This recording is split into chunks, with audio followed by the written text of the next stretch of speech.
Heroine आप कहती हैं कभी कि लीड क्यों नहीं, कभी हीरोइन का रोल क्यों नहीं, ये कभी दिल में आता है कि ये भाभी क्यों और हीरोइन नहीं क्यों नहीं, नहीं? अब आई डिड, मैंने शादी से पहले किए, इनिशियली हाँ। एग्जैक्टली किए। फिर शादी हो गई तो बस पता था कि जैसी शादी होगी वैसी भाभी बनूंगी मैं सीधा।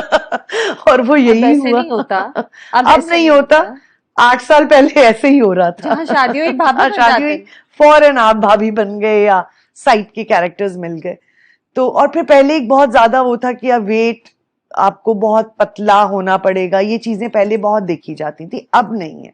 अब हमारी माशाल्लाह काफी हीरोइंस हैं जो नहीं है पतली, जो सही नॉर्मल है, मतलब उनपे कोई प्रेशर नहीं है कि बिल्कुल दान पान होके आ जाए, पहले बहुत था इस चीज का।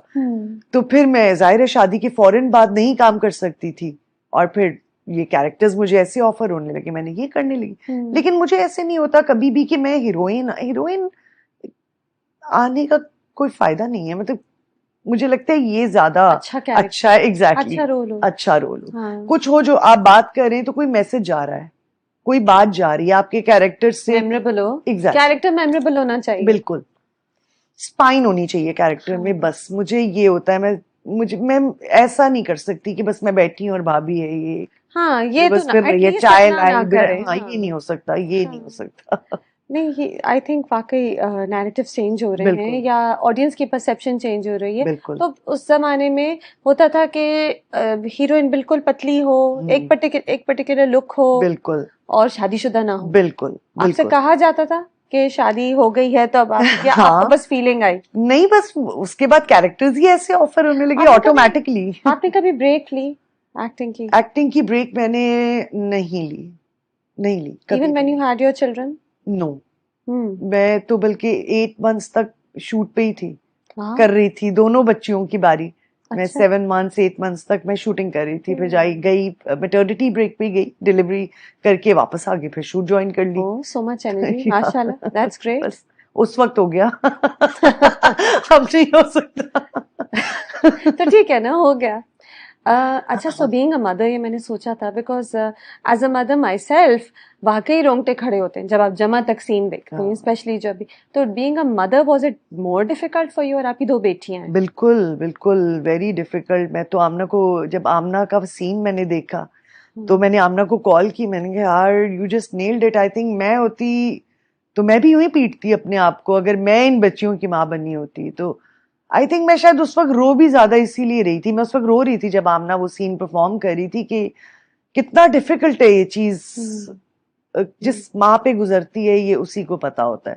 हम एक्ट कर देते हैं, परफॉर्म कर देते हैं, लेकिन जिस पे गुजरती है उसको पता होता है।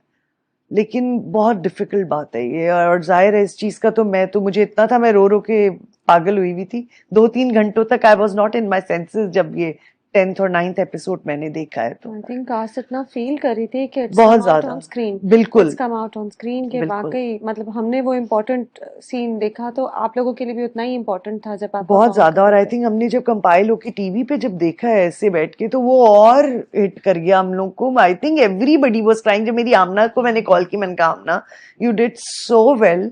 मेरी हिम्मत नहीं हो रही थी तुम्हें कॉल करने की। आमना कहती है यार मेरे घर वाले रो रहे हैं, यू डिड सो वेल। हम एक दूसरे को ही सारे यही लगे हुए थे। वो मुझे बता रही थी कि यार everybody is crying in my house. मैंने कहा everybody is crying in my house also, everybody was crying on everybody the is episode. Watching this drama in your house, in her house. सब आप रेगुलरली देख रही हैं, हर हफ्ते देखती मैं हैं? तो बिल्कुल फॉरेन जैसी आता है, मैं फॉरेन अच्छा। जाके, हाँ, बिकॉज ये बहुत इंपॉर्टेंट प्रोजेक्ट है हाँ। हमारे लिए, और हमने बहुत मेहनत की है इसमें, बहुत ज्यादा। एक एक लाइन, एक एक डायलॉग पे। आई रिमेम्बर अली, अगर मैं कुछ मिस भी करती थी तो अली कहता था मदिया नहीं, मुझे ये चुभने वाली बात आप कहना भूल गई। ये कहना भूल गई, और जो उसने कहा है उस पे एक्सप्रेशन देना भी आप भूल गई। मुझे यहाँ लेयर चाहिए आपकी कोई। मैं जो सही है, लेकिन ये उसकी बात थी। मजीद बुरी बने और बुरी बने, हाँ। लेकिन ये अच्छा है कि वो जितना, जाहिर है आपका कैरेक्टर अगर आप बुरे बन रहे हैं और लग भी रहे हैं कहीं ना कहीं लोगों में, तो सक्सेस है तो ना, कहीं ना आपको कहीं तो करना ही हिट है। हो रहा है। हाँ, हाँ, हिट हो रहा है। और बिल्कुल। अगर अब इमोशनली जाके कहीं हिट हो रहा है तो वो भी हिट हो, वो एक नया पहलू है जो इस दफा मैंने देखा है कि लोग इतना नेगेटिव नहीं ले रहे हैं। वो ये कह रहे हैं कि everybody is misunderstood in the drama. Social media के अलावा अगर ऐसे रैंडम बाजार में कोई मिले, शॉप्स में कोई मिले, वो भी उसे नेगेटिवली नहीं ले रहे? नहीं नहीं नहीं, everybody is saying very good words about it, और सब मुझे यही बोल रहे हैं कि आप लोग बहुत अच्छा मैसेज जो है वो कन्वे कर रहे हैं, और आप लोग जो कैरेक्टर्स कर रहे हैं, अब लोग समझदार हो गए हैं। पहले की बात और थी जब नेगेटिव कैरेक्टर्स के पीछे पड़ जाते थे, गालियां पड़ रही हैं, मारे पड़ रही हैं, बाहर निकल रहे हैं, तो ये भी हुआ है पुरानी बात नहीं है, ये आपके साथ भी हुआ है? मेरे साथ नहीं हुआ, हमारे एक दो आर्टिस्ट हैं उनके साथ हुए, मेल आर्टिस्ट ही हैं जिनके साथ हुआ है, शुक्र। लेकिन मार तक पड़ी है उन लोगों को। अब लोग समझते हैं कि ये कैरेक्टर्स हैं जो ये प्ले कर रहे हैं, और ये पोर्ट्रे कर रहे हैं माशरे के उन लोगों को जो ये सब कर रहे हैं, जो अभी सामने नहीं आ रहे। नहीं, वो सामने नहीं आ रहे। ये आपने जो पॉइंट मुझे बताया है ना, मैं कब से सोच रही हूँ, वो सरवत नजीर ने ये इतनी इंपॉर्टेंट बात कही, कितने लोग दुख में। अब मैं सोच रही हूँ कि वो कहाँ है जो खराबी पैदा कर रहे हैं। ये तो बड़ी परेशानी की बात है। ये तो एक पोस्ट बनानी पड़ेगी, वो कहाँ है, वो अपनी निशानदेही कर, शायद ये करना पड़े। एक पोल डालना पड़ेगा कि वो सब आके चुपके से अपना निशान लगा जाए कि हम उनमें से हम वो सास है, वही सास है। और एक और बड़े मजे का, कल मैंने मीम बल्कि पोस्ट भी किया, किसी ने लिखा हुआ था कि मेरी सास ने ये ड्रामा देख के बोला कि भाई शुक्र है हमारे घर वाले ऐसे नहीं है। कोई फायदा नहीं हुआ। वो बहू थी, उसने डाला हुआ था, वो कही थी भाई मेरी सास ने तो कह दिया शुक्र है हमारे घर वाले ऐसे नहीं है। तो अभी काफी लोग डिनाइल में भी हैं। कुछ नहीं हो सकता, इस मुल्क का कुछ नहीं हो सकता फिलहाल। 3-4 ऐसे ड्रामे आएंगे तो शायद एजुकेशन होगा, इफेक्ट हो कुछ, वो भी अगर ये मान जाए तो कुछ नहीं हो सकता। लेकिन जॉइंट फैमिली को इस तरह टारगेट करना भी ब्रेव है। हाँ, ऑफ कोर्स हरासमेंट दिखाना तो बहुत ही ब्रेव है, बट दिस वाकई लोग इसको रिलीजन का हिस्सा समझते हैं, जो कि नहीं है। बिल्कुल ऐसे। तो even that's very brave of Hum TV, Sarwat Nazir, Ali, I think सबसे पहला क्रेडिट तो इसमें आपकी चैनल को जाता है, प्रोड्यूसर्स को जाता है, जो इतना बड़ा लोडेड ड्रामा बना के उसको डाल भी रहे हैं मार्केट में। तो इट्स वेरी ब्रेव ऑफ मोमना भाभी, एमडी प्रोडक्शंस, ऑफ कोर्स, कि ऐसा स्क्रिप्ट उठाना, फिर सरवत जी का ऐसा लिखना, फिर अली का ऐसा प्रेजेंट करना, फिर सारे आर्टिस्टों का परफॉर्म करना। आई थिंक वो कहते हैं ना, जब कोई चीज अच्छी होनी हो तो फिर हर चीज उसके साथ अच्छी होती चली जाती है। तो ये हुआ, exactly, it was meant to be. अच्छा, मैं सोच रही थी आपके आने से पहले कि अवार्ड सीजन चल रहा है, जब तक इंटरव्यू आएगा अवार्ड्स वो हो गए होंगे, जो मेरे इंस्टाग्राम पे फुल ऑन सीजन चल रहा है। अब ये इन अवार्ड्स पे यूजुअली आप लीड्स को देखते हैं, मेन स्ट्रीम डायरेक्टर्स को देखते हैं, क्या सपोर्टिंग कास्ट को भी रिकॉग्नाइज करना चाहिए अवार्ड सेरेमनीज को? देखिए, मैं तो बिल्कुल, अगर मैं बोलूंगी तो लगेगा मैं अपनी बात कर रही हूँ, बट मैं अगर अपने सारे एक्टर्स को देखती हूँ, मैं उनके लिए भी बात करूंगी और मैं अपनी भी बात करूंगी, सबकी करूंगी कि बिल्कुल सपोर्टिंग कास्ट को ये रिस्पेक्ट मिलनी चाहिए। इस पे तो बात ही नहीं होनी चाहिए। सिर्फ कुछ लोग जाके जो अटेंड करके आ जाते हैं, मुझे उसमें कोई प्रॉब्लम नहीं है, जरूर जाएं, 10 दफा जाएं, लेकिन और भी बहुत से आर्टिस्ट हैं जिनको ये रिकग्निशन मिलनी चाहिए और उनको लेके भी जाना चाहिए, उनको पार्ट बनाना चाहिए। इंडस्ट्री सबकी है और सारे आर्टिस्ट सबके ही हैं, सबके लिए काम करते हैं।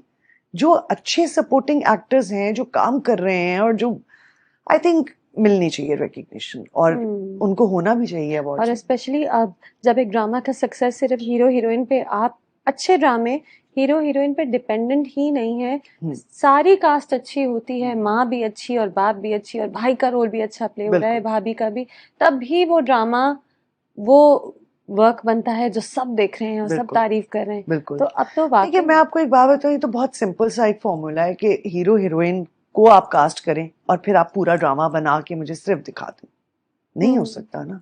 आपको चाहिए माँ चाहिए, बाप चाहिए, भाभी चाहिए, बहन चाहिए, और अच्छे एक्टर्स चाहिए जो उसको बिलीवेबल कर सके। अब देखिए केस नंबर 9 में, ठीक है, मैंने 2 सीन किए, ठीक है, डॉक्टर साहिबा 2 सीन किए मैंने, एमएलओ बनी हूँ मैं इसमें। अब वहां पे मुझे वजाहत ने जब कॉल की, उसने कहा कि मदिया 2 सीन है, बट ये मेरे ड्रामे का पहला वो कैरेक्टर है जिसके मुंह से एक मैसेज जाएगा, पहला मैसेज जाएगा, पूरी शराह वरा ये वो केस कितनी है, रेप की शराह और सारा कुछ। तो कहता है मैं नहीं करवा सकता किसी और से, मुझे कोई अच्छा आर्टिस्ट चाहिए यहाँ पे। अब करने वालों की भी बात है, मेरी जगह कोई और होता, I'm sure वो मना कर देता। कि मैं क्यों करूं 2 सीन का कैरेक्टर, या इतना छोटा, या मुझे ज्यादा उसके लिए हाँ, और नहीं, मैं या एक कुछ भी करें। एस्टैब्लिश नेम बिल्कुल, हूँ, हाँ मुझे ज्यादा सीन चाहिए। बिल्कुल। बिल्कुल। बट ये है कि अब आर्टिस्ट कर भी रहे हैं। अब फायजा को भी मैं देख रही हूँ, केस नंबर 9 में फायजा की भी एंट्री हुई है, वो भी एक दो कुछ सीन्स के लिए, वो भी मैंने भी 2 सीन्स के लिए किया। तो अगर मीनिंगफुल कैरेक्टर है और फिर हमारे होने से वहां फर्क आ रहा है, हाँ, जो क्या आ रहा है डेफिनेटली आ रहा है, और लोगों के रिएक्शन से पता चलता है कि आ रहा है, तो फिर प्रोडक्शन या बाकियों को भी उतनी ही रिस्पेक्ट और वो सब देना चाहिए। बिल्कुल। और मदिया, बहुत बार ऐसे ड्रामा होते हैं, बहुत अच्छा ड्रामा जिसमें डॉक्टर या कोई ऐसा रोल होता है ना 2 सीनों का, किसी भी रैंडम वो लेते हैं, तो वो पूरा ड्रामा इतना खराब लगने लगता है, बिल्कुल चाइल्डिश लगने लगता है। बिल्कुल so you need good artist. लेकिन उन गुड आर्टिस्ट को आई ऑल्सो थिंक कि इट्स हाई टाइम कि हमारी अवार्ड सेरेमनीज, हमारे मैगजीन्स, हमारे सोशल मीडिया पोर्टल्स उतना ही जहाँ प्रेज है ना, मेरिट बेस्ड प्रेज होनी चाहिए। सिर्फ ये नहीं कि जाहिर है आप इट हीरो और इट हीरोइन को खड़ा करेंगे, आपको व्यूज भी मिलेंगी, आपका टीवी अवार्ड्स टीवी पे भी ज्यादा चलेंगे, सब खुश होंगे, बट मेरिट भी कोई चीज है, मेरिट बेस्ड। लिहा, मैं तो हमेशा मेरिट पे लड़ती आई हूँ। मुझे तो इतने साल हो गए हैं कि मैं कैरेक्टर्स भी, स्क्रिप्ट भी, मैं साल घर बैठ जाती हूँ। अगर मुझे नहीं समझ में आ रही कोई चीज तो मैं नहीं करती हूँ, जब तक मुझे कुछ समझ में नहीं आ रहा, या जब तक कुछ करने का नहीं है उसमें। तो ये वही बात है ना कि आप अंदर ही अंदर, जाहिर है चैलेंज भी कर रहे होते हैं प्रोड्यूसर्स को, आप मना भी कर रहे होते हैं चीजें। मैंने अभी 2 दिन में 3 प्रोजेक्ट्स मना किए हैं, वही वाली बात की एग्जैक्टली। अगर आप वही चीज कराओगे, एक तो बेवकूफी उनकी भी है, अभी कौन फिर से एकदम से एग्जैक्टली कि आप क्यों दोबारा फौरन, अभी खत्म भी नहीं हुआ है, तो अब वो क्या कर सकते हैं आप फिर? अब इस तरह तो नहीं, आप ऑडियंस भी अकलमंद हो गई है, वो बार बार वो कहानी नहीं देखते, वो पकड़ लेते हैं कि एग्जैक्टली। फिर वो ड्रामे फ्लॉप होते हैं, वो नहीं चलते, या वो नजर में ही नहीं आते। वो यही होता है कि वो आए गए हो जाते, नहीं पता चलता आपको। लेकिन अभी लकीली माशाल्लाह जमा तकसीम का इतना अच्छा अब जो रिव्यू और रिस्पॉन्स आया है हमें, मैं तो कहती हूँ अभी रुक जाओ, सब्र करो। अब लोग डिफरेंट चीज बनाएंगे, अब बनेगी डिफरेंट चीजें, और बननी चाहिए। मतलब ये कहानी डिफरेंट नहीं है, इसकी ट्रीटमेंट डिफरेंट, बिल्कुल इस तरह ही हो जाए। बिल्कुल, हाँ। लेकिन अब हर डायरेक्टर तो नहीं उस तरह से, जाहिर है। मुझे लगता है आहिस्ता आहिस्ता चेंज आएगा, हमें नजर आ रहा है ना, पिछले 2-3 साल में हमें चेंजेस नजर आ रहे हैं जो पहले नहीं थे। बिल्कुल।